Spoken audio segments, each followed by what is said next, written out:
Isafuna ireo andiatapika izay ataon'ireo manam-pahefana.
Le drapeau du commandement de la gendarmerie se garde, un peloton du siège Tana, un peloton du bataillon infanterie Tana et un peloton des forces d'intervention de la police nationale. Bienvenue lors de la cérémonie de commémoration de l'assassinat du général Tsimandrava, mon général. Toerana ity anio ihany koa ny fotoana natokana ho fahatsiarovana ireo mpitandro filaminana eo anivon'ny tafika malagasy, eo anivon'ny gendarmerie pirenena ary eo anivon'ny polisy pirenena izay lava teo ampanatosana ny asany ho fitandrona ny filaminana, ho fampanjakana ny fandriam-pahalemana. Toy izao ary ny fandaharam-potoanantsika dia iaraka impoa mampanahary isika menakavy anatanteraka n'izao fampo-pivavahana izao. Tsy misy manam-pitiavana lehibe noho izay manolotra ny ainy hamonjy ny sakaizany araky masindajoany toko 20 ny andininy 17 izany ka ho fanoloana izao fotoam-bavaka iarahantsika manatanteraka izao ary engavanareo izay mipetraka mba hitsangana andetana ny antsa isika. Andriamanitro, Andriamanitro, iantso Andriamanitro, Andriamanitro, iantso anao Teo naminao atamini marana no iantsoko anao. Ani Colonel Tsimandrava zay maty nafony ainy ho an'ny tanindrazany. Ho fahatsiarovana ihany koa ireo rehetra mahefoa ny firenena izay maty. Natao amin'ny tafika malagasy izany, natao amin'ny gendarmerie, natao amin'ny polisy firenena. Ho azo ny fialan-tsasatra mandrak izay izy ireny. Ary dia tsiaro-mbavaka ihany koa isika ny firenentsika mba hiaina ao anatin'ny filaminana sy ny fiadanana ny vahoaka malagasy. Izay hitatsika ao amin'ny jaona toko 512 sy ny 4 hitatsika ao amin'ny baiboly na ny filazantsara zany, hitatsika ihany koa amin'ny depliant zay ny zaraina. Izao ny vatinteny amin'ny anaran'i Jesosy.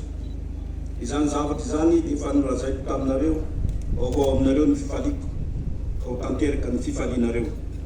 Izao ny didiko dia mba hifankatiavanareo tahaka ny tiavako anareo. Tsy misy manana fitiavana lehibe noho izao dia ny manolotra ny ainy hamonjy ny sakaizana. Ianareo no sakaizako raha manao arak'izay andideko anareo. Tsy ataoko hoe mpanompo soly ianareo, fa ny mpanompo tsy mahalala izay ataon'ny tompony, fa efa nataoko sakaiza ianareo satria izy rehetra raiko tamin'ny raiko no nambarako taminareo. Tsy ianareo no mifidy ahy, fa izao no mifidy ianareo ka nanindry ianareo mba handeha siamoa ary mba hahareta ny vokatrareo mba homeny ray ianareo izay rehetra ngata ianareo amin'ny anarako na inona. Amen. Iray masinao, ano masinana amin'ny fahamarinana, fa ny teninao no fahamarinana.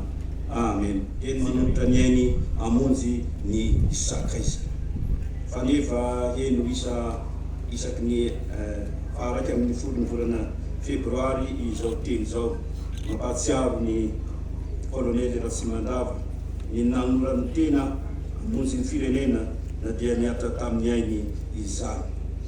Baiko ny tenin'Andriamanitra eto ny hoe didy vao zao no didiko dia mba hifankatiavanareo. Ny fifankatiavana dia oharina amin'ny fo ao anaty tokony hikorina ao anatin'ny raha ny zanak'olombelona ny fifankatiavana mba hamelona azy. Izay tsy manam-pitiavana dia tsy velona izy ary tsy mahita fifaliana izy. Ny fitiavana dia tsy tonga ho azy fa avy amin'Andriamanitra. Andriamanitra dia fitiavana. Ny loharano, ny fahavolavorariany, ny zavatra rehetra atao dia avy amin'ny fitiavana. Izany no harina amin'ny voaloboka raha ny contexten'izao ten'Andriamanitra amin'izao na 2020 izao no jerena dia manambara ny tompo hoe izaho no voaloboka, mampamono ny voaloboka, mampamono ny voaloboka, mampahomby izay antony ilana ny voaloboka. Toy izany koa ny hafatra omenantsika eto izao. Tokony hanana fitiavana, didin'Andriamanitra izany. Raha jerena ny didy folo dia zavatra roa ihany no ambara. Inona izany isika? Fitiavana an'Andriamanitra voalohany, ary ny faharoa ny fitiavana ny namana. Raha tsy misy ny fitiavana, zava-poana ny fiainantsika. Ty tanteraka ny antony ny asaon'Andriamanitra ansika. Ino no teneniny ao amin'ny hoe tsy ianareo nifidy ahy fa izaho nifidy anareo ka nanendry anareo mba haninona fa isika ao anatsika ao zany mba handeha sy hamoa. Raha tsy mamoa dia kapao fa maninona manimba ny tany. Misy antony ny antony asaon'Andriamanitra atsika. Ny zavatra naorian'Andriamanitra rehetra dia misy antony ilana azy. Ary tsy ahavita izay antony ilana azy izy raha tsy manana izany fitiavana izany. Alaoera hanana lesona avy amin'ny kolonely Ratsimandava sy ireo izay nanolotra ny ainy maty amin'ny fanompoana ny tanindaza ny hoe tsy misy manana fitiavana lehibe noho izany dia nanolotra ny ainy hamonjy ny sakaizany. Fa ny fitiavana ny tanindrazana no nahatonga ireo lasa tiny ny tanindrazana ary avy amin'Andriamanitra izany fitiavana izany. Aokary isika hifankatia. Tsaona ihany no apôstôly ny fitiavana hoy izy hoe didy vaovao nomeko anareo dia nantoiny dia mba hifankatiavana nareo. Aoka hifankatia isika fa avy amin'Andriamanitra ny fitiavana. Fitiavana amin'ny fo, fitiavana azo sapahitanana fa tsy fitiavana eritreretina na lazaina ihany koa. Ho an'Andriamanitra irendera sy ny voninahitra zay fahazatra amin'ny taloha indrindra ka ho mandrakizay. Amen. Hitanareo an'iny tompo ka hiaro anareo. Ampamiramiratra ny tavany aminareo an'iny tompo ka hamindra foanareo. Ananatra ny tavany aminareo an'iny tompo ka menareo fiadanana. Nanomezan'Andriamanitra nareo manakarivany ny fahasalamana, ny tolotsaina merytsika rehetra, ny ambony lanitra, ny tsirony tany, ka ahafahanareo manatanteraka zay andrasan'Andriamanitra amin'ny tsirairay avy. Dia aoka hoarovana avokoa ny tenantsika, ny saintsika, ny fanahintsika mba samy tsisy anatsika mampondro amin'ny fiadiana. Dia hotahiny nareo raha voaka hotahina raha miditra. Ary fiadan'Andriamanitra zay mihoatra ny fahalalana rehetra, hiaro ny fonareo tsy hevitrareo aneny ao amin'ny fahendrena sy fitiavana an'Andriamanitra sy Jesoa Kristy zanak'olontsika. Ho ny fitahin'Andriamanitra tsy toa dia ny ray sy ny zanaka ary ny fanahy masina ho aminareo ny ary toetra aminareo, toetra amin'ny filoha ny stafy, ny sarabaratonga, ny tompona rehetra, ara-ponina rehetra, ho amin'ny olombelona rehetra indrindra ny firenentsika ankehitriny ary mandrakizay.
Generaly Ministry ny Foralondrasy Ramatoavadiny, Andriamatoa Ministry ny Filaminam-bahoaka sy Ramatoavadiny, ianareo namana mpikambana amin'ny gouvernemanta izay manarika etony,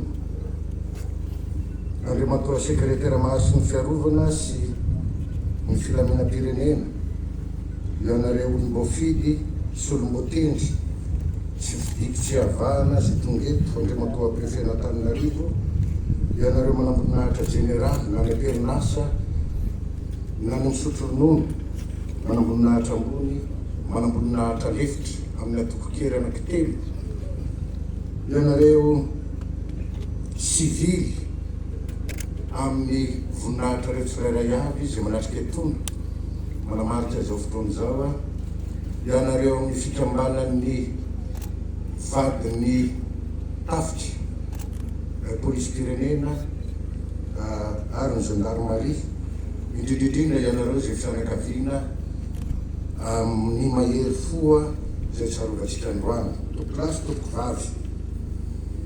Voalohany dia misaotra an'Andriamanitra isika nahazo izao fotoana izao ka afaka manatanteraka izao lanonam-pahatsiarovana tsotra izao. Manaraka izany dia manolotra ny arabantsika rehetra ka atao toy ny taramasoandro ka ny avo no tratrany mialoha. Tolorana fankasitrahana manokana Andriamatoa filohan'ny antenimieran-doly, Ramatoa filohan'ny antenimieram-pirenena, filohan'ny androm-panjakana nareo nanokana fotoana amin'ny voninahitra an'izao andro androany izao. Tsingerina ny tokoa ny andro 12 febroary ho fahatsiarovana ny 770 taona na laviny teto amin'ity toerana ity ny kolonela Richard Ratsimandrava sy ireo zandary roa lahy miaraka taminy teo am-panefana ny adidiny amin'ny maha-filoam-panjakana azy. Maro ny taranaka ankehitriny tsy mahalala izany tantara izany sy ny kolonela Ratsimandrava. Koa raisiko adidy amin'izao anjara fitenenako izao no manintona fohifohy ny momba an'izany olo-mangy izany.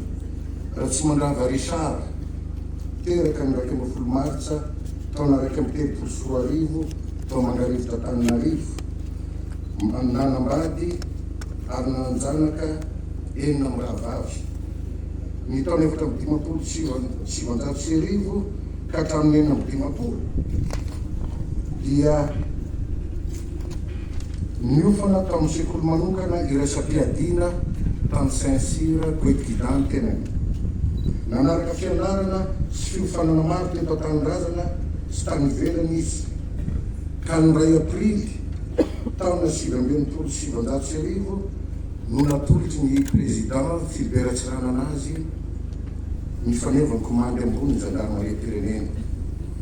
Ny 5 febroary 1770 no nafindra général Ramanatsoa Gabriel tamin'ny fahefana feno hitondra ny tany sy ny fanjakana, ka ny kolonela Ratsimandrava no lasa filoham-panjakana lehibe ny gouvernemanta ary ministry ny fiarovam-pirenena sy ny teti-pivoarana. Maty voatifitry ny fahavalo-pirenena teto amin'ity toerana ity izy tamin'ny 9 alina raha andeha hamonjy fidina. Lavo ny andrarezina verolomoanga ny firenena. Tsy adino nefa teo natrehan'ny fiarahamonina ny fiteny matetika manao hoe tsy miamboa didy aho mon général. Manapirofo izany ny toe-tsaina mandraindraikitra nananana. Maro ireo mpitandro filaminana no nanomony ny ainy mitovy amin'ny kolonela Ratsimandrava no ny asa nataony, ka anisan'izany ny ao amin'ny gendarmerie-pirenena, ny tafitra ary ny polisy-pirenena. Zaza Kamboty miisa 20 no tezana amin'ny fitoerana fitezana zaza Kamboty sahany gendarmerie-pirenena any Arivomamo. Misy toy izany ihany koa ny vondreo lalatafika sy polisy entina anamarina izany fa mafy sy maharary atsika mpitandro filaminana ny fahavoazana azo mandritry ny fanatanterahana ny asa. Ny fitava-tanindrazana sy ny fanompona ny mpiarabelona no mibaiko azy ireny ka nanaovany sorona ny ainy mahery fo izy ireny ary adiditsika tsirairay ny manao ny asa sy ny ezaka nataony mba tsy ho verimaina ny rana ny nalatsaky izy ireo. Tsy mahakivy sy tsy mampianatra atsika nefa izany fa vonona hatrany isika. ho anareo vady aman-janaka navelan'ireo mahery fo tsy amelanareo rery izahay ary tsarovy lalandava fa ao anatin'ny fianakavian'ny tafika gendarmeria ary polisy hatrany anareo ary tsy ataonareo hotolony lasa tsy tsarona ireo mahery fo zay ikambanantsika. Eto am-pamaranana dia maneho fisaorana feno antsika rehetra manatrika sy manome voninahitra izao lanonana izao nefa manana ny lanjany sy ny asiny. Oela velona ny firaisan-kina eo amin'ny tafika gendarmeria-pirenena ary ny polisy pirenena samia atsika ho tain'Andriamanitra mankasitraka tompolahy Nosy zao lanonana fahatsarovana ny nahafatesany kolonely Ratsimandava izao dia ankarazany ny anarany mahagaga. Manaraka izany dia zokam-pitenenana ny azafady satria ny azafady dia fankatahan-dalana manay izay tena ary fanomezam-boninahitra ho anareo izay itenenana. Eo ihany koa ny fialantsiny tsy andeha miravirantsiny hafa andeha satrohana ny fahamarinana ary salorana ny fifankatiavana dia samy saraka amin'izany tsin'izany isika rehetra. Manaraka izany dia miaraba amin'ny nareo rehetra ny tenako salama tompokolahy finaritra tompoko vavy. Mikady indray ny datiny 2 febroary vanandro lehibe atsarovana ny nahafatesan'ny tompokolahy kolonely Ratsimandava. Mamarina manokana teo anivon'ny gendarmerie pirenena izany fahatsarovana izany nanomboka ny taona 140. Misy koa nefa da teo aoriana ny fivoarana fiondronana teo amin'ny tafika ny zandary ary ny polisy ka samy nareo amin'ny fomba miavaka sady miendrika ny tsy ahin'izany vaninandro izany ny ireo vondrokely telotota maraka ankehitriny. Raha tsy ahivona dia nanana ny mampiavaka azy tompokolahy kolonely Ratsimandava ary nanana ny mahizy azy koa. Isany nasongadiny tamin'izany ny fanomezan-danja ny fokon'olona sy ny fiarahamonina izay raha ampifanarahana amin'ny vaninandro ankehitriny dia miombana betsaka amin'ny fanomezan-danja ny lafin'ny maha-olona. Isin'ny ray amin'ireo andro fototra-bavana napetraky ny filohan'ny Repoblikan'i Madagasikara andeha matoa Andry Rajoelina izany ao anatin'ny politika ankapobeny fanjakana hitantanana ny firenena. Tsy fanamarina fotsiny ihany anefa no ilaina amin'ny fahatsarovana toy izao fa ny fahaiza mampiatra sy mizara ny toetra tsara azo alain-tahaka nananan'ny tompokolahy kolonely Ratsimandava. Saina indraindraikitra ary nahatoky mandrakarivo ka azo ametrahana fitokisana hitantana ny firenena tamin'izany fotoana izany. Isika izao koa dia tokony ahay ampita izany fanilo izany. Eny mety mavita tsaratsara kokoa amin'ny fandraisana andraikitra amin'ny fomba fisainana sy fihevitra miabo hatrany ka tsy ampoadidy amin'ny fanaovana nezaka rehetra farany tatra ampivoarana sy ampandrosoana antsika mpiara-belona.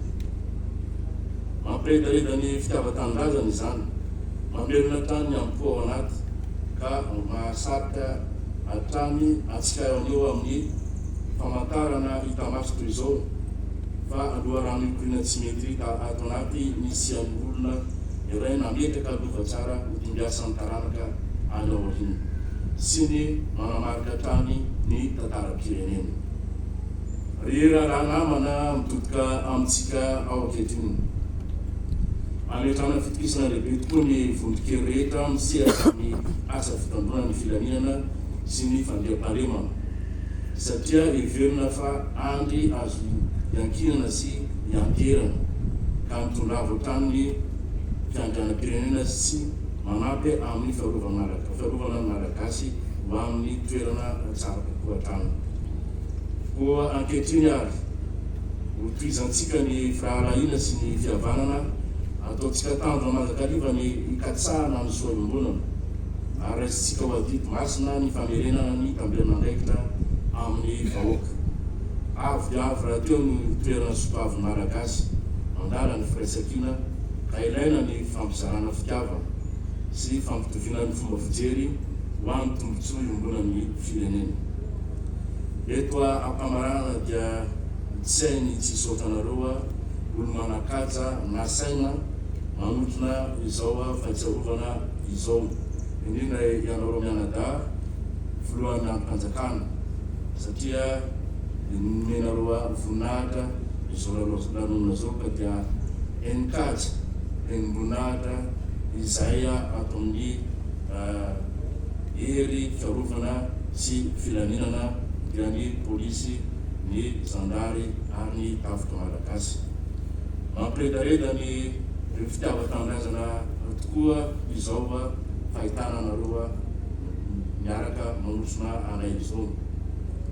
Dia velavelany ny fiarahiny tamin'ny filaminana rehetra ho an'ny tanindrazana mankasitraka tokola